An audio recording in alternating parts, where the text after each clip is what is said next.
Hello ladies and gentlemen, I am Infinity43. This is 143 Collector's Corner.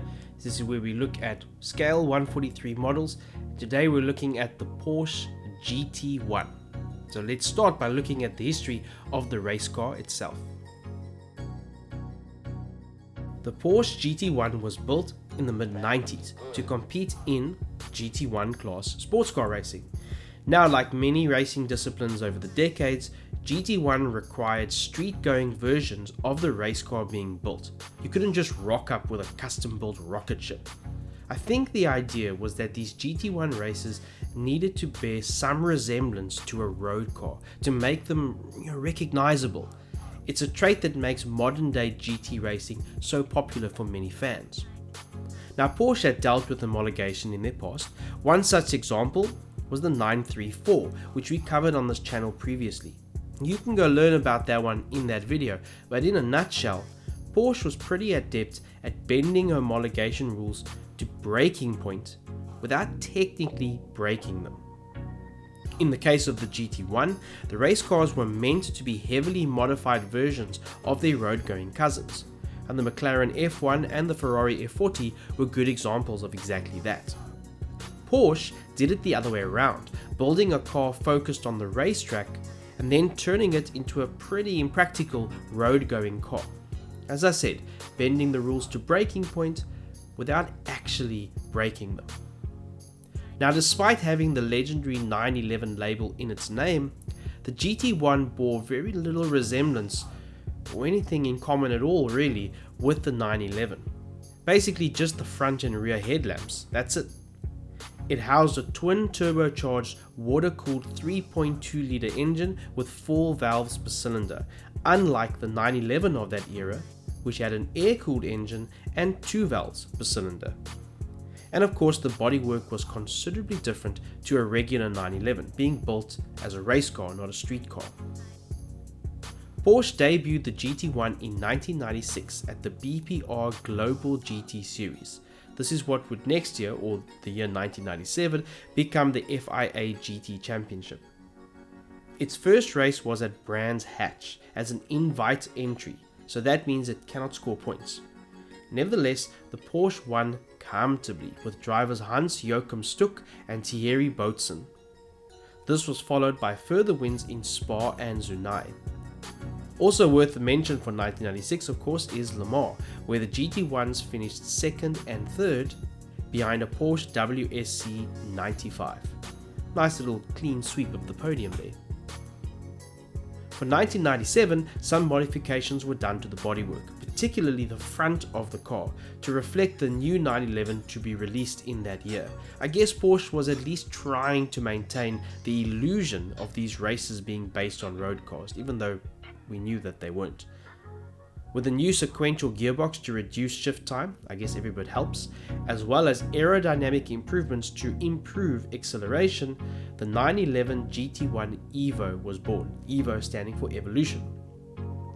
These improvements in speed meant the GT1s led Le Mans in 1997, but they were not able to last the distance, unfortunately.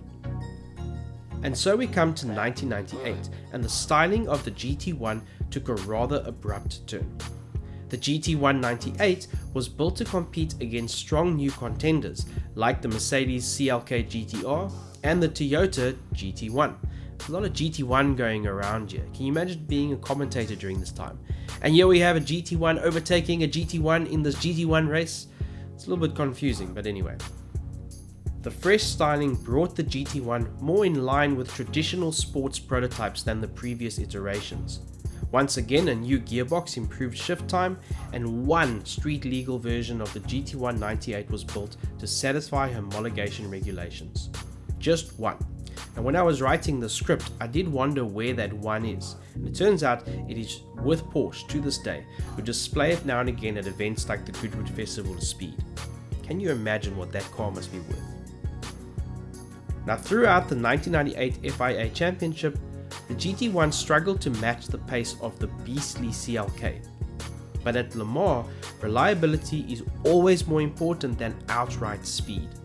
BMW's beautiful V12 LM retired with wheel bearing trouble, while the CLKs had oil pump issues in their new V8 engines.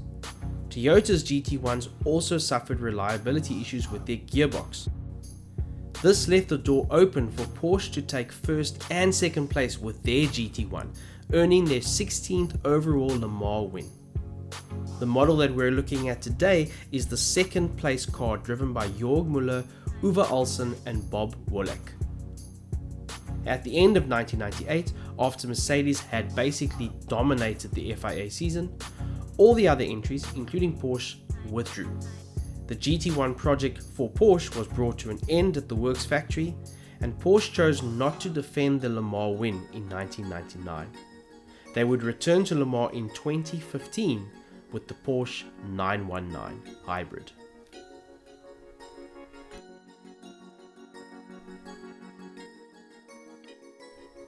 This is the first model made by Onyx that I have reviewed on this channel.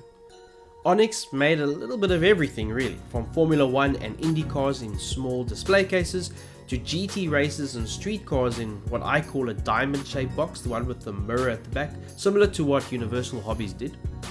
And then this, their Le Mans collection. These ones feature a higher than average platform that fits the car quite snugly right by the tires, and with more space for a Le Mans collection logo and the details of the model itself. There are two things I like about this display case. First, the raised platform is great for showcasing the car, especially since I stack my models in towers of 4. Wherever this one stands, it stands out. It's like the car rests on a plinth or like a mini tower rather than just on top of a display case. I like that. I also like the taller lid, and it does make sense given the raised model inside. Those two things together make the model feel like it floats more toward the center of the space, and it works very well. Now in terms of the car, I honestly can't find fault with it. Not that I want to find fault with it, but I can't. It looks stunning. A beautiful recreation of the original race car, which is equally stunning, just in human scale. Onyx have done a superb job in recreating the unique aerodynamic design of the car, with what I call its frog-like headlights, makes me think of a frog. And the paint colors are bold and spot on. No unwanted blemish or poorly made decal, everything here is clear and crisp. Added to that, the car feels solid, weighty, I like to say meaty. No loose shaking parts, wheels turn easily and smoothly. It's the complete package. A well-made, beautifully presented model of the Porsche GT1. Now Onyx, I believe, no longer exists. There are tons of their models on the second-hand market across the world. I have a few in my collection, but as I mentioned earlier, this is the first one I'm reviewing, so I have not yet opened any of the others up. However, just by looking at them on the display unit, I can see they are good quality models.